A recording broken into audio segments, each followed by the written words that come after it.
बहुत वक्त से गवर्नमेंट जॉब का क्रेज चला आ रहा है। ऐसा क्यों? क्योंकि गवर्नमेंट जॉब में सैलरी अच्छी है और टाइम पर सैलरी मिलती है। लेकिन अगर मैं ये कहूँ कि ये फैसिलिटीज सिर्फ गवर्नमेंट जॉब में नहीं है, तो बता दूं कि अगर आप एमबीए ग्रेजुएट हो तो आप मंथली 1 लाख प्लस भी अर्न कर सकती हो। और हाँ, इनकी सैलरी टाइम पे आती है। अब आप कहोगे कि गवर्नमेंट जॉब में स्टेबिलिटी होती है, कोई निकाल नहीं सकता, तो मैं आपको बता दूं कि कई एमएनसी कंपनीज जहां एम्प्लॉयज को कंपनी वाले नहीं निकाल सकते, पर उनके कुछ रूल्स हैं। जैसे कि एम्प्लॉय ने फीमेल एम्प्लॉय के साथ छेड़छाड़ की तो ही कंपनी उन्हें निकालेगी, अदरवाइज आप उस कंपनी के परमानेंट एम्प्लॉय हो। अब आप भी सोच रहे होंगे कि अगर ऐसा है तो एमबीए करने में क्या हर्ज है। वैसे अगर आपका बैचलर डिग्री हो चुका है और आप चाहते हैं कि आपको एक अच्छा सैलरी पैकेज मिले, तो आपको एमबीए करना चाहिए। अब ये बात तो हर किसी को पता है, पर क्या आपको पता है एमबीए के बाद क्या होगी करियर अपॉर्चुनिटीज, कितनी होगी सैलरी, क्या है जॉब स्कोप, कहाँ ले एडमिशन, ये सब कुछ आपको मैं बताऊंगी इस वीडियो में। Hello everyone, this is Alka Yadav, welcome to mind power university. तो आज के इस वीडियो में मैं आपको इन सभी सवालों के जवाब देने वाली हूँ, तो शुरू से अंत तक बने रहे हमारे साथ इस वीडियो में। चलिए सबसे पहले जानने की कोशिश करते हैं कि आखिर एमबीए क्या है। क्योंकि अगर आप एमबीए में एडमिशन ले रहे हैं तो आपको ये पता होना बहुत जरूरी है कि एमबीए क्या है। तो एमबीए का मतलब है मास्टर ऑफ बिजनेस एडमिनिस्ट्रेशन, जो कि 2 साल की डिग्री है। इसमें कुल 4 सेमेस्टर होते हैं, एक सेमेस्टर 6 महीने का होता है। आप सभी जानते ही होंगे कि ये एक पोस्ट ग्रेजुएट डिग्री होती है जो बिजनेस मैनेजमेंट और एडमिनिस्ट्रेशन के वेरियस एस्पेक्ट पर फोकस करती है। MBA programs typically cover subjects like finance, marketing, human resource, operation management and strategies. ये डिग्री अक्सर प्रोफेशनल के लिए होती है जो अपने करियर को एडवांस करना चाहते हैं या फिर बिजनेस फील्ड में नए अपॉर्चुनिटीज एक्सप्लोर करना चाहते हैं। तो एमबीए के बाद करियर अपॉर्चुनिटीज काफी डाइवर्स होते हैं और ये आपके चूज, स्पेशलाइजेशन और फील्ड पर डिपेंड करता है।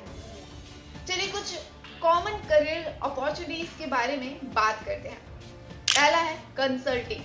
इसमें मैनेजमेंट कंसल्ट ऑर्गेनाइजेशन ये फर्म्स के लिए स्ट्रेटेजीज डेवलप करते हैं, ऑपरेशनल इंप्रूवमेंट सजेस्ट करते हैं और ओवरऑल बिजनेस परफॉर्मेंस को एनहांस करने के लिए एडवाइस देते हैं। सेकंड है फाइनेंस। फाइनेंस में एमबीए होल्डर्स पोजीशन जैसे कि investment banking, financial analysis, asset management और कॉर्पोरेट फाइनेंस में काम करते हैं। तीसरा है मार्केटिंग।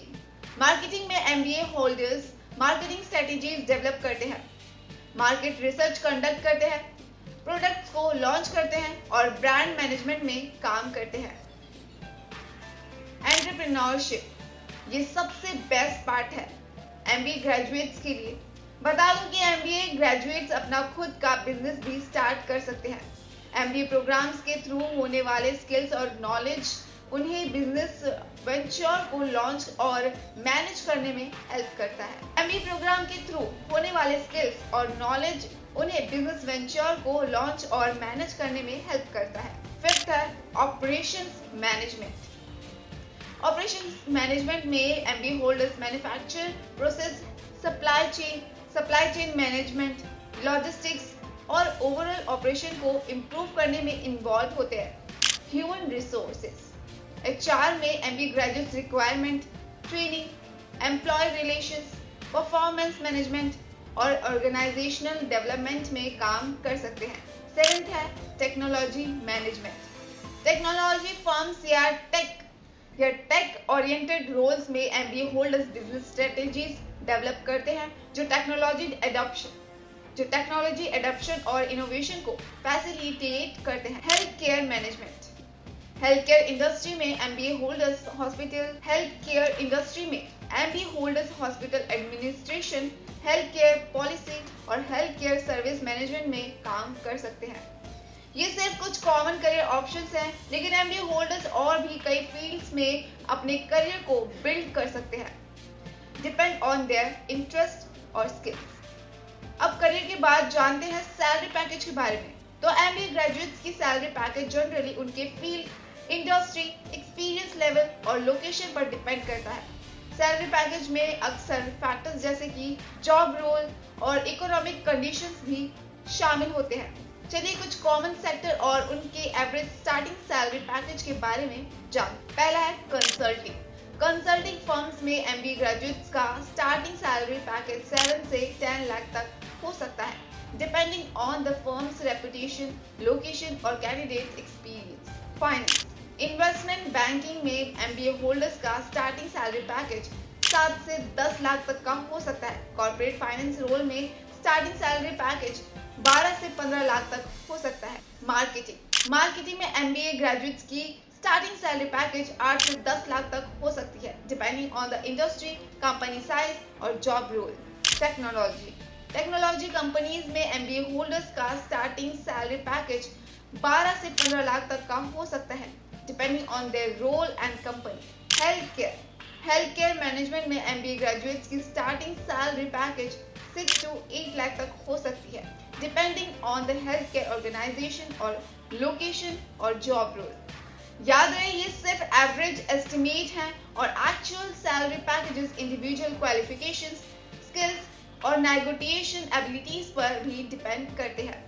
और अगर आप किसी स्पेसिफिक फील्ड या कंपनी के बारे में जानना चाहते हैं तो उस कंपनी या इंडस्ट्री के करंट सैलरी ट्रेंड और डेटा को चेक करना बेनिफिशियल हो सकता है। वहीं बता दूं कि MBA में एडमिनिस्ट्रेशन के लिए कुछ इंस्टीट्यूट्स और यूनिवर्सिटीज एंट्रेंस एग्जाम कंडक्ट करते हैं, जबकि कुछ इंस्टीट्यूट्स डायरेक्ट एडमिशन भी ऑफर करते हैं बेस्ड ऑन मेरिट या ग्रेजुएशन के मार्क्स। ये कुछ कॉमन एंट्रेंस एग्जाम होते हैं। तो ये सब कुछ थी सैलरी के बारे में। तो अब हम ये जानते हैं कि MBA में एडमिशन कैसे ले। GMAT, graduate management admission test. GRE, graduate record examination. CAT, common admission test. MAT, management aptitude test. And XAT, Xavier aptitude test. ये एंट्रेंस एग्जाम कुछ पॉपुलर ऑप्शंस हैं, लेकिन हर इंस्टीट्यूट अपनी स्पेसिफिक एंट्रेंस एग्जाम कंडक्ट कर सकते हैं या फिर किसी और स्टैंडर्डाइज्ड टेस्ट स्कोर्स को भी एक्सेप्ट कर सकते हैं। अब आता है सबसे बड़ा सवाल कि भाई एडमिशन ले तो कहाँ ले। तो आज मैं आपको बताऊंगी कि MBA करने के लिए सबसे बेस्ट यूनिवर्सिटी कौन सी है। तो आपको कुछ नहीं करना, बस फोन उठाएं और सर्च करें माइंड पावर यूनिवर्सिटी को, जो कि भीमताल में बसी हुई है। ये यूनिवर्सिटी काफी खूबसूरत लोकेशन पर है क्योंकि ये नेचर के एकदम क्लोज है और यहाँ अभी एडमिशंस ओपन है। तो सोचना क्या है, एडमिशन के लिए अप्लाई कर लीजिए। लेकिन अगर आपको MBA में एडमिशन लेना है तो ग्रेजुएट किसी भी स्ट्रीम से मिनिमम 50% मार्क्स होना मैंडेटरी है। बस इतना है तो यहाँ आपका एडमिशन होना एकदम पक्का है। इनका बेस्ट पार्ट तो ये है कि ये ऑनलाइन क्लासेस भी प्रोवाइड करवाते हैं। और क्या चाहिए। तो ये थी MBA के कोर्स से रिलेटेड पूरी जानकारी। अगर आपके मन में कोई और क्वेरी हो तो आप हमें इस स्क्रीन पर दिए हुए नंबर पर कॉल कर सकते हैं। हम आपके सभी सवालों के जवाब देंगे। वीडियो अच्छी लगी हो तो वीडियो को लाइक करें, चैनल को सब्सक्राइब करें और हाँ, वीडियो को शेयर भी करें।